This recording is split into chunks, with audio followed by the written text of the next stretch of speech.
Two and a Half Admins, episode 245. I'm Joe. I'm Jim. And I'm Alan. And here we are again. And before we get started, your customary article plug, Alan, is Inside FreeBSD NetGraph, Behind the Curtain of Advanced Networking. Yeah, so this is a kind of a dive into NetGraph, which is a kind of user space composable networking framework on FreeBSD.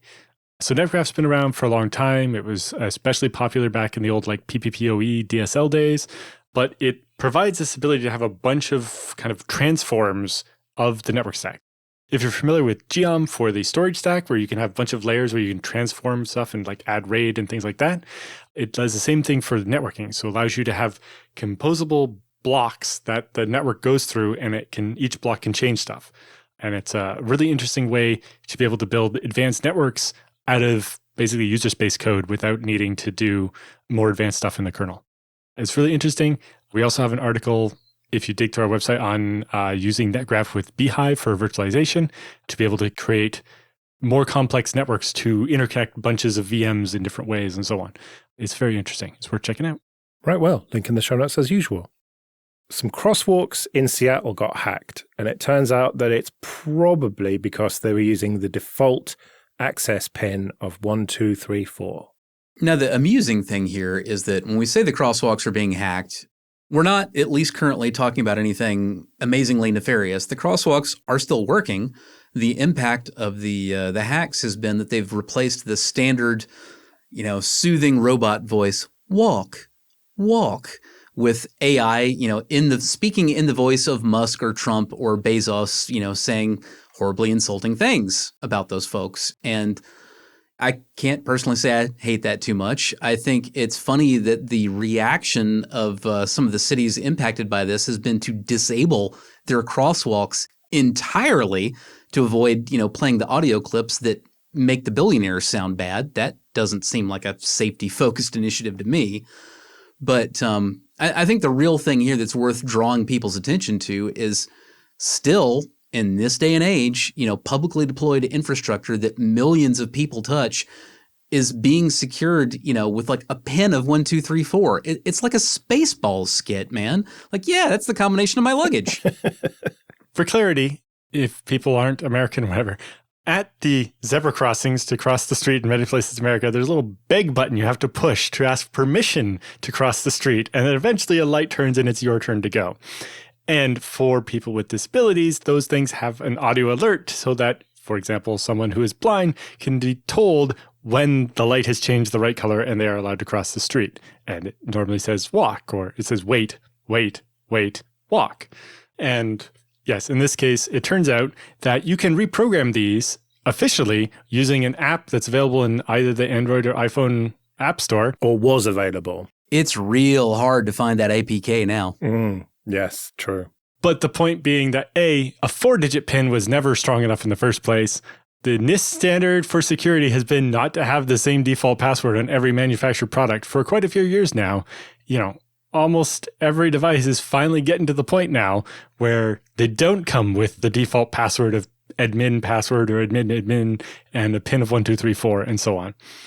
But this is basically the same level of security as if, that big box at the side of the traffic stop that actually controls how long the green light is and how long the yellow light is. If they left that unlocked and people could just go up and twist the knobs and make the red light only 1 second and the green light 2 hours. And they just left that unlocked. Why these can be programmed by just walking up to them and not having, to physically connect to it, something that could actually be kind of vandal proof, required a physical connection to it or something. I don't see how they would need to change the voice programming on the beg to cross the street button so frequently that it makes sense to have it have Bluetooth or whatever in the first place. But this is just really bad design from the manufacturer, even worse security posture from the city deploying it, and as Jim said, an even worse response to the problem of just, screw the disabled people instead of fixing the problem. Polara's statement to the Register in the Register's coverage of this was also pretty illuminating in my personal opinion. And I quote, "We believe unauthorized individuals may have gained access to the products using valid credentials. Side note, remember, that's 1234. Importantly, there is no indication that Polara's network has been compromised or that there is any exploited software vulnerability in the product. Well, no, because it is a vulnerability. You designed it to be vulnerable. And I think the one last thing that I want to say to this, on to Alan's point about why was this designed this way? What's up with these pins? Like, even if it wasn't 1, 2, 3, 4, a 4-digit numeric pin isn't even vaguely enough security. All these things. What this really points to is, and this is something I keep thinking ought to be getting better, but it doesn't seem to. There's an idea among non-technical people that I don't need to actually worry about securing this technical thing because that's just nerd stuff. It's only nerds that could do that. Normal people would never whatever, so just having to be a turbo nerd is already enough of a deterrent. And that was sort of something that kind of made sense if you were really short-sighted in 1989. But in 2025, everything is technical. Everybody has to be vaguely technically competent just to get through their day. It's like securing something by assuming nobody can figure out how to saw a wooden dowel into. Dude, secret's out on that. It's real easy. You can go to Lowe's and buy a saw and you're good to go. And that's where we're at now with these ideas you have to have the app from the App Store. And if you weren't somebody who did this stuff, you wouldn't know the app was in the App Store. So that's enough. 1, 2, 3, 4. Good enough. Yeah, security by obscurity. But really, I think we're just lucky at this point that someone wasn't malicious with this. If they just switched the recording, so instead of saying wait, it said walk, and instead of saying walk, it said wait, then some visual person with a visual impairment runs out into traffic because the crosswalk told them to, or is standing there waiting to cross the road while it's supposed to be, and the people in the car are honking at them and causing... It's you literally could have got someone killed. Why is there not some culpability for this? We've gotten to the point now with you buy a router and there's a unique password per device on the bottom on a sticker. How do we end up with deploying crosswalks with a default password of 1234? Even Google struggles to balance fast but pricey flash and cheap but slow hard disks, according to the Register. This is interesting to me, and I wanted to cover it because everybody always thinks, man, I have the best idea, tiered storage.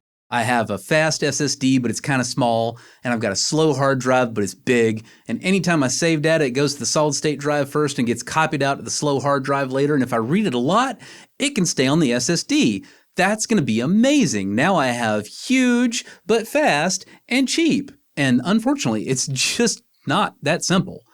Tiered storage can be effective at the large enterprise scale. But basically, the reason it can be effective there is because you can end up in a situation where you have so much resources that you don't have enough competent storage admins to really directly administer the whole thing quickly enough to keep up with changing business needs. So it may make sense to turn everything over to a big dumb algorithm that can work with thousands of fast drives and slow drives and just kind of glom it all together. But is it ever going to be able to keep up with intelligently directly managed separate pools of slow and fast storage? No, it will not. So to the vast majority of our listeners, probably 5 nines worth of our listeners, tiered storage is not a great answer for you. If you have storage needs that are in some cases I need a lot of IOPS, it needs to be as fast as possible, really low latency, tons of throughput, doesn't have to be a whole lot of data, well, that goes on solid state drives. You should probably have an all-flash pool for that. Whether we're talking ZFS or some other storage technology, just using pool in the more generic sense, but yeah, have an all-flash pool for your all-flash needs. And if you do need to store a whole lot of data where there's more bulk to it than there is IOPS needs, Rust is still king for that, and you can absolutely build yourself a Rust pool. It might make sense to add a little bit of flash in ways to accelerate your Rust pool and kind of saw off the worst of its performance problems. But, in this concept of just a, quote, simple, unquote, tiered storage where everything automatically winds up on flash if it ought to be on flash and winds up on Rust if it doesn't need to be on Rust and you don't have to manage it, sorry, that's just really not a thing.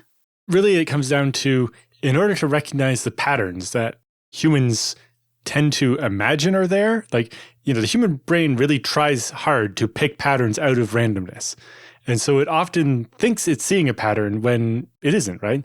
Like people seem to say, oh, if I've flipped heads 5 times in a row, the chances of me doing it an extra time are really, really low. It's actually, no, it's still the exact same chance it was the first so many times. Yeah, or how many faces have you seen in inanimate objects? Yeah, and people seeing all kinds of things in clouds and so on. Whereas the real question, if you flipped heads 5 times in a row, should not be, oh man, how much can I possibly bet on it being tails next time? Your real question ought to be, is this coin rigged? Is it going to come up heads every time? The answer is still probably no, but you should be much more worried that perhaps the coin is a fake than you should be just convinced that next time it's going to even things out for you. The pattern is usually not as there as the human brain tries to make you think it is. And so while the computer can look at all the accesses and maybe decide, okay, this bit is actually being accessed enough, we should move it, many times these systems end up just shuffling data back and forth and actually costing you performance because they're busying up the hard drive, moving a bunch of data to it to then wait a minute and move that or different data back to the flash and using up a bunch of the bandwidth just shuffling things back and forth. Even ZFS has the problem. The L2 ARC is not very smart, and most of the time it's a last-ditch thing, and it doesn't usually end up helping you that much. So Google's built theirs. They called it L4. I'll explain a little bit more about that in a second. But basically, it's a giant separate metadata server that sits to the side of their file system and looks at the accesses, and you basically send it a request, and it's like, oh, do I have a copy of that on the SSDs?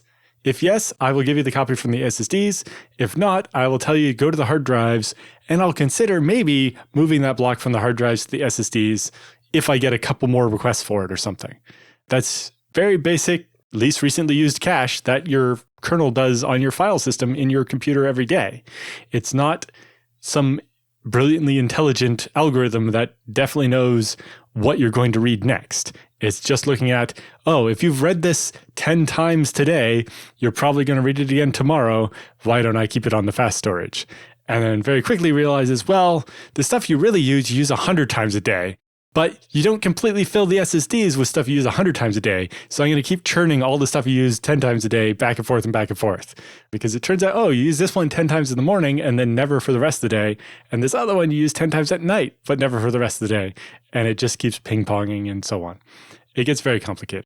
This also presumes that you've got a considerable amount of downtime where you don't need all your IOPS because you're going to be consuming those IOPS every time you move something back and forth. So if you're thinking something along the lines of the old SSHDs, from a while back, the one-piece devices that were a tiny solid-state drive built on top of a Rust hard drive, and the whole thing was supposed to, work without direct human administration. You may have noticed they don't sell those anymore, and they don't sell those anymore because they never worked worth a damn. And the reason they don't work worth a damn is they are too small and too simple. And if you think that, oh, I can just move stuff back and forth whenever I need to, as I need to, well, now you're talking about, again, consuming those IOPS you don't have enough of in the first place and frequently doing it for no good reason at all. Where this can make sense is, like what Google is doing, where I hope you were noticing when Alan was talking about how many times we did something with this data today and maybe changing where it lives so that tomorrow will be better. Like that's kind of the way you need to be thinking about it. You can't afford to just say, well, somebody read this right now, so I need to move it to the flash right now instead of having it on the Rust right now. Because if you're reacting that rapidly to accesses as they happen, you're going to chew through more IOPS than you save. But how much space are you going to spend keeping the table of which thing's been accessed how many times? And if something's only accessed 10 times a day at Google scale, you don't want to be spending any memory on it at all. And it's like only the things accessed 1 million times a day are going to be in this table. But what happens to the thing that's accessed 900,000 times a day? It keeps kind of blipping in and out of the table. And how much money do we spend on just the size of that table? And so on. And even Google admits their thing doesn't work that well. They're manually moving data back and forth, but oftentimes they have to give it a hint. So as part of the path name when they save a file, they can say, hey, this needs to always be on the SSD. Or we shard the data across like 4 different like nodes within the system. make sure at least one of the copies is on SSD for now. So when I originally wrote it, at least one of them is on the SSD. So there's a fast way to access it. But if something fails, we can fall back to the hard drives and we'll not have lost the data. In other words, for the most part, even Google is doing what I opened up this segment saying that you should be doing, which is you just have a flash pool and a rust pool, and you as the human decide which things should go where. Yeah, they're kind of doing it by slightly mixing the two together, but there is still this separate agent. And basically the whole flash thing is actually more of a cache layer than an actual storage layer. And so, yeah, it is all kinds of crazy. But back to the why they called it L4 is basically because they're treating it as a fourth level cache. Your computer does this exact same thing all the time, thousands or millions of times a second. On your CPU, there is a data cache and an instruction cache. On most modern things like my Ryzen 7 or my home server EPYC 9124, that cache is 32 kilobytes for data and 32 kilobytes for instructions. So whenever you're doing something with some data, the data you're using the most is sitting in that 32 kilobytes that each of your cores in your CPU has. And that's it. That cache is really, really, really, really fast, but there's only that much of it. And then you have an L2 cache, which in my case, my Ryzen has like half a megabyte per core, whereas the EPYC has like 1 megabyte per core. And then there's an L3 cache, which is 32 or 64 megabytes. And some EPYCs, I think, go up to like a gigabyte of that. And then you have things like your NVMe and so on. And it all comes back to this idea of a memory hierarchy, which is actually described by von Neumann in like 1946. So we've been trying to figure out how to tier data access from the fact that you have a tier and it's fast, but it's really small. And we have a next tier and it's bigger, but slower. And another tier, even bigger, but slower, all the way up. And we've been trying to solve this problem since 1946, and we don't have the answer. But basically, these same decisions about what to cache and what to keep are being made by your CPU millions of times a second, and it's getting it wrong a lot of the time. It's caching something it didn't need to cache, or throwing something out of the cache it would have been better to keep.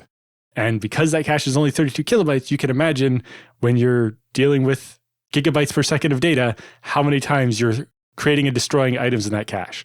Or even if it's the 4 megs of L2 or the 32 megs of L3 that you have. How many times are you making the wrong decision on that cache? And how much work do programmers spend trying to align things so they fit in the same cache line and so on, because it makes such a big difference, but you're still going to fail like 90 some odd % of the time. And how much of the write endurance of that flash are you wasting on all those mistakes that you made, dumping garbage into the cache that you're just going to evict right afterward because it never should have been in there to begin with. This is why, again, it's we keep coming back to the same thing. Like, this stuff is interesting, but until further notice, if you're a person who is looking for advice from a podcast about tiered storage, the advice that we have for you is it's snake oil at this point. You can do better managing it yourself, we promise. Okay, this episode is sponsored by people who support us with PayPal and Patreon. Go to 2.5admins.com/support for details of how you can support us too. Patreon supporters have the option to listen to episodes without ads like this. And it's not just this show. There's Late Night Linux for news, discoveries, audience input, and misanthropy. Linux Matters for upbeat family-friendly adventures. Linux After Dark for silly challenges and philosophical debates. Linux Dev Time about developing with and for Linux. Hybrid Cloud Show for everything public and private cloud. And Ask the Hosts for off-topic questions from you. You can even get some episodes a bit early. We've got a lot going on, and it's only possible because of the people who support us. So if you like what we do and can afford it, it would be great if you could support us too at 2.5admins.com/support. The web is broken, in my humble opinion, writes Jan Wildeboer. So this is basically building on what we talked about the other week, where the AI scrapers were using people's private home IP addresses in order to get around easily being blocked. And we asked the question, how are they getting access to this? Are they just paying off people at the ISP or what? And so Jan managed to do some digging, and he found kind of a new class of botnet that's basically built out of these, what he's calling network sharing SDKs that some apps are being built with. And so it'll be some kind of app, whether it's actually malware or it's disguised as a video game or something. It has this SDK built into it so that when people are running the app, they're also basically running a proxy that allows these bots to bounce traffic through their phone or device and get access to their basically the normal home traffic IP addresses. And I think the worst part of this is, in addition to using up your personal IP and possibly resulting in you getting a lot more CAPTCHAs when you're trying to browse the internet because you have one of these things pinging stuff off your device, it's probably also running down your battery if it's a portable device. Yeah, and you don't know what these things are going to be used for. It's very concerning the way that these things are just getting shoehorned into other apps where you don't necessarily know it's there. We already know that a disturbing number of people are perfectly willing to entirely knowingly let companies or random people use their internet addresses for things, because there have been several schemes for that over the decades, and people will generally flock to them. If they think it gets them access to something for free or a lower cost, they'll frequently say, sure, I don't care if my internet connection gets a little slower. But it's not only about your internet connection getting slower because somebody else is using it. It's not only in this day and age of potentially blowing through, your data cap on, mobile devices, which is where most of this is going to be coming from. It's also about what is being done in your name. The AI data scraping is bad enough, but you don't know that that's the only thing. You don't know how much actual ransomware distribution might be going out from your IP address. You don't know that somebody that's going to, want to be downloading child porn isn't diverting some of that through one of these services. I am not directly accusing any of these services in participating in child porn distribution. Please don't get me wrong. But these are always your concerns when you allow some unknown third party to proxy its traffic through your IP address. You become the one who has effectively signed off on that traffic because it exited from a node that you are paying for. It is your name and your address that is tied to that activity. This is one of the concerns that means, you probably don't, if you were just some random, normal, everyday person, you probably don't want to be running a Tor exit node because, again, there's a lot of nasty stuff that goes over Tor, and anything that exits Tor coming from your house, you're going to be the first person that law enforcement is looking at if that turns out to be really nasty. So in this case, probably the AI data scraping is the worst thing, but I mean, man, that's bad enough. I don't want to go too deep into this because we just covered how sketchy this AI data scraping is. But remember, again, we are talking about companies that are perfectly willing to, for no conceivable benefit to themselves, just out of laziness or apathy or God knows what, they'll scrape the same recent changes list multiple times a second, 24/7, 365 for months on end on small sites with camouflaged IP addresses and camouflaged user agent strings. It's war, man. Do you really want that going out with your name and address tied to it? Well, it could also be used by like denial of service as a service things, script kiddies that will pay to DDoS a game server. Well, they can use these things too. But the analysis Jan has here, they found it being used to try to brute force Bitwarden, which is a password manager, scraping house prices and stuff, but creating new accounts at live.com and Instagram and mail.ru. I wonder why you would use someone else's IP address to create an email address. Oh, right, to send spam. All of this stuff is just contributing to the worst parts of the internet and breaking everything. And the worst part is, it turns out a lot of places are apps being convinced to add this to make money instead of ads or in addition to ads, or worse, malicious people taking existing free or shareware applications and bundling this SDK into them and competing with the real software with this other version that is just making them money by selling access to your device. On desktop, by the way, one of the more frequent places where you might wind up with one of these proxy services, kind of riding hitchhiker on into your system, browser extensions are one of the most common places this gets shoehorned into. You see a lot of people that installed some fun little browser extension.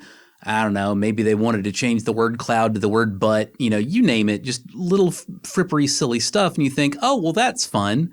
Well, yeah, that's fun, but there may be more to it than just the fun. And this is one of the things that tends to ride it. You also need to be really wary about downloading shareware style distributed software from legacy distribution hubs, like SourceForge. The K-Lite codec pack is another one of the places that we've seen a lot of the Emphatica in particular has gotten bundled with the K-Lite codec pack.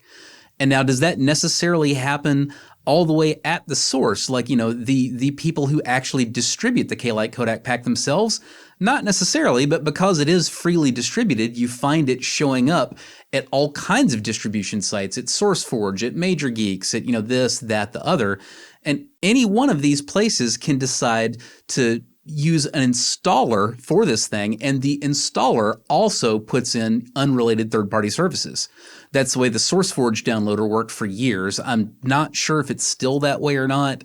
Some, at the very least, less shady people got control of SourceForge about, I think, like 10 years or so ago, and said they were going to bring it back and make it better, and they at least seemed to be for the first couple of years. But it's kind of one of those things where it had gotten so bad that it kind of almost doesn't matter who gets it now. I'm never going to trust that brand again.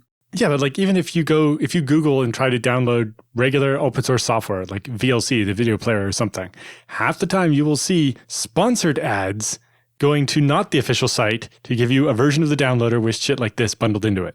And I think some of it is also up, at the feet of the advertising networks for allowing these fake things or people to buy advertisements for something that's not their product and sell basically the malware-laden version of it.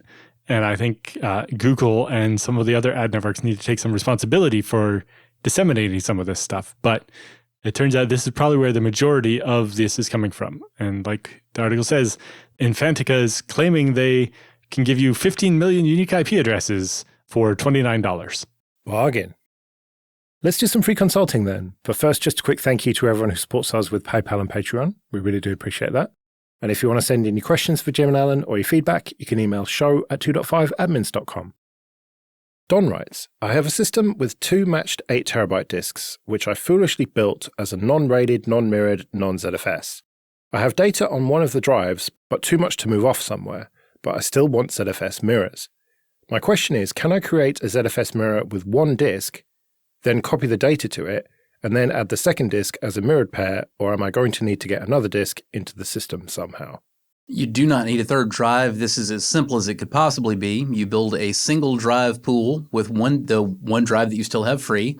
You copy all your data to it, and then you just do a ZFS or a Z-pool attach, I should say, to attach the first drive that you have now gotten all your data off of to the one that you built a single drive pool out of, and that turns it into a mirror VDEV. So you don't have to do something special to create, a single disk mirror or like a faulted mirror or whatever.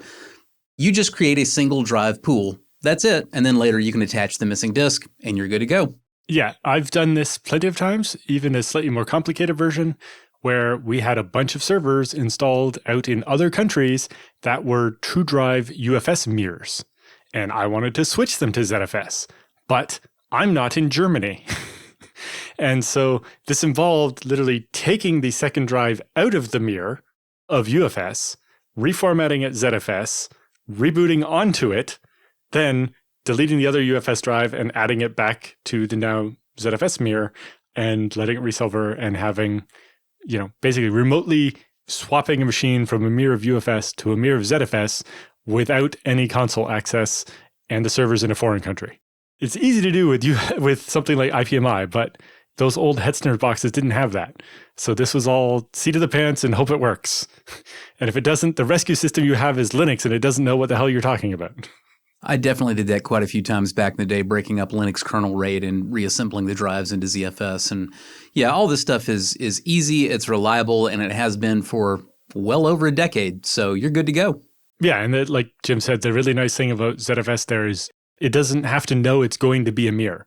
You can just create a pool with one disk. And so if if a different listener has a pool with one disk and wishes they had made it a mirror, all you have to do that is zpool attach, pool name, old disk, new disk, and it's like, huzzah, it's now a mirror. Yeah, and then just wait for it to resilver. Yep, and it will copy all the data from the first drive to the second drive and then be done. And you'll notice, compared to something like MD, ADM, or even the gmirror on FreeBSD, it doesn't have to copy every single byte of the partition over to the other drive. It's ZFS, so it knows which data is there and what is empty, and it only copies the data. Right, well, we better get out of here then. Remember, show@2.5admins.com if you want to send in your questions or your feedback. You can find me at joelrest.com/mastodon. You can find me at mercenarysysadmin.com. And I'm at Alan Jude. We'll see you next week.